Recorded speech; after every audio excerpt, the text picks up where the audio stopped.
Et yo les gens, c'est Jazza Game. Donc aujourd'hui on se retrouve pour une nouvelle vidéo, non pas sur des gaming, mais on se retrouve donc pour ma première vidéo sur cette chaîne. Et on va parler aujourd'hui de top 10, enfin top 8 des plus douloureuses piqûres d'insectes. Les insectes ça fait mal quand même. Ça fait très très mal. Donc aujourd'hui on va voir lesquels font le plus mal.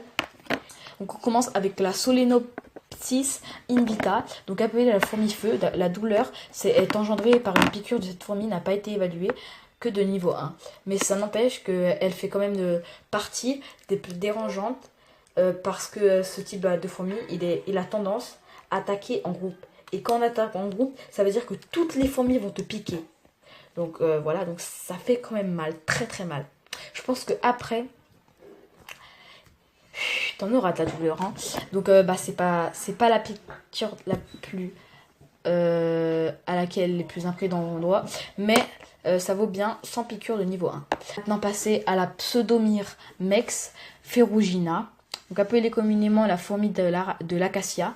Donc l'acacia c'est un arbre. Hein. Cette dernière vit en parfaite harmonie avec l'arbre en question, du coup, l'acacia. Et les épines, elles sont creuses en fait. Donc elles rentrent dedans, elles font leur habitat et c'est adapté à elles. Donc voilà.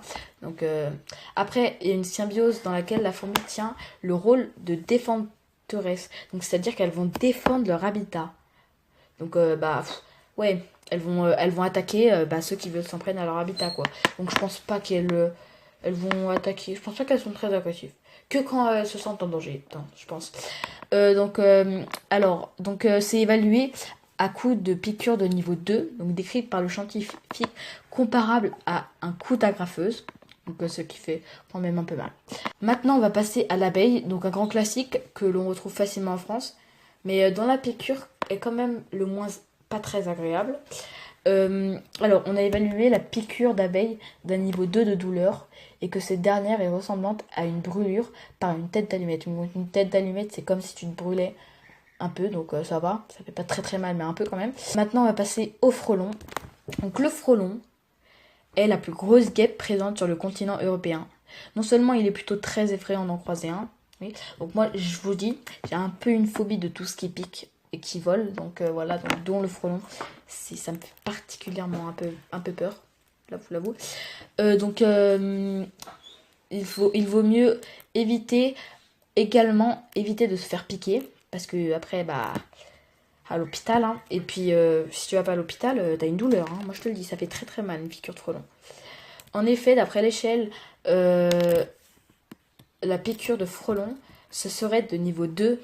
Mais bon, elle fait plus mal que l'abeille quand même.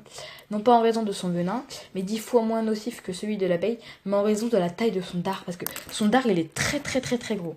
Voilà. On va passer à la Pogonomyre mex barbatus. Donc en grand nombre sur la côte ouest des États-Unis, mieux vaut ne pas trop s'en approcher de cette fourmi rouge, classée de niveau 3. Alors, donc cette fourmi rouge, elle fait très très mal quand on se pique. Elle est quand même équivalente, comme si on utilisait une perceuse pour percer votre ongle. Donc ça fait très mal quand même. On va passer à la Sinoeca spectactrolianus. Donc en fait tout ça c'est des noms latins, juste pour vous dire. Donc il s'agit d'une guêpe sociale d'un bleu métallique présente principalement en Amérique du Sud. Donc pour sa part elle est classée de niveau 3, donc ce qui est quand même qui fait très très mal, donc plus mal qu'un frelon déjà, donc quand même. Pour la douleur de ces piqûres est également comparable à de l'acide chlorhydrique donc, sur une coupure. Donc l'acide chlorhydrique sur une coupure, ça fait très très mal quand même. Très très mal. Même très très très très très mal. Donc je vous dis pas la douleur. Hein. Si vous voulez essayer, essayez, hein, mais moi je n'essaierai pas. Après on va passer à la Pompilus formosus, appelée également la guêpe tarentule. Donc juste la description de cet insecte donne envie de prendre ses jambes à son cou. Donc je sais pas si vous avez déjà fait piquer, mais ça fait très très très très très très mal quand même. Donc elle tient son appellation du fait qu'elle pique des tarentules pour y pondre ses œufs dedans. Ça veut dire qu'elle tue la tarentule et elle fait pondre ses œufs dedans. Donc quand même si elle tue une tarentule ça fait déjà assez mal. Donc quand on se prend une piqûre de la Pompilus formosus, ça doit faire très très mal. Après, du coup, les larves, elles se nourrissent de l'araignée, on parle à l'intérieur. Et évidemment, Bah oui, parce que la petite guêpe, elle a quand même droit à son niveau 4. On imagine que la douleur est comparable à une électrocution dans un bain. Donc là, on passe à la Paraponera, également surnommée la fourmi balle de feuillet. Donc il s'agit de l'insecte, donc la piqûre est considérée à l'heure actuelle comme la plus douloureuse du monde. Le scientifique a décrit la piqûre que cette dernière de cette manière. On hurle à l'agonie et on a juste envie de s'allonger et de mourir. Donc heureusement qu'on ne trouve pas la petite bête heureusement qu'on la trouve dans la petite bête que dans les forêts tropicales d'Amérique du Sud. Heureusement. Hein. Parce que ouais, ça fait quand même mal. Donc j'espère que ce top 10 vous aura plu. Donc lâchez un petit pouce bleu si vous avez bien aimé. Abonnez-vous à la chaîne parce que ça m'encouragera à en faire d'autres de top. Dites-moi si vous aimez bien le top ou si vous n'aimez pas. Et lâchez un petit like si vous avez aimé, un commentaire. Et n'oubliez pas de vous abonner. Moi je vous dis à plus les potos. Et je vous laisse avec l'extrait. I thought I'd show you the colony before I did so. Yeah, sugar water is usually placed here once they've stopped wrestling the mealworm. But yeah, the ants put their waste on the sugar water. Oh, there's the queen at the back. Quite lucky to see her.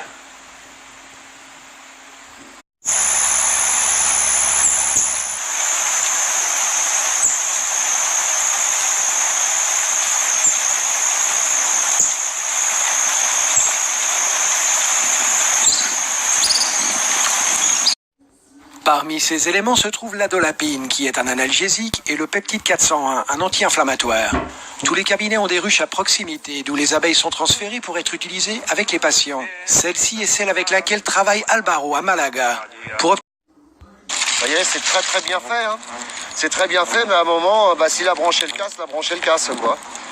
Les frelons, c'est où? Excusez-moi si je secoue un peu, mais c'est que les frelons... Oh putain, il y en a, il veut piquer le dard, il veut me piquer le truc. Donc vous voyez, c'est quand même assez costaud. Là, j'appuie dessus, et j'appuie fort, et fort. Je plaisante pas, regardez, vous voyez. J'ai à peine réussi à endommager. Je sais pas si vous y voyez grand-chose d'ailleurs, parce que les frelons, ils ont pas l'air très coopératifs. Et puis, voilà, donc là, c'est les isolants, hein, tout traditionnel. Leave the food at the very bottom of the culture for the new fruit flies, and I usually get about 2.5, 3 weeks out of a fruit fly culture. They cost about $10.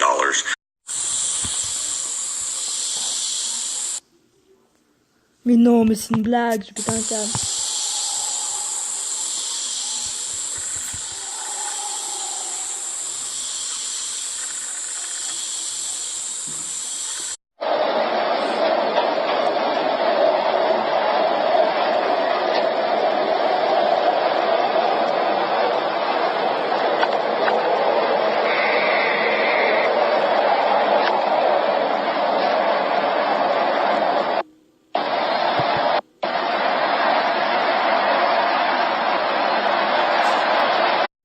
Obviously not. What do I do? You have to dance to release the pain, Amy. Okay, can we dance then? Jeez, I was going to be surprised if this helped. Seems like a very strange directive from the doctor, isn't it? Just dance. And evidently, it didn't. Hang in there, buddy. Hang in there. Because Haim soon commenced what we now know as the 6 stages of sting pain. Shrieking. Refusal to dance. You have to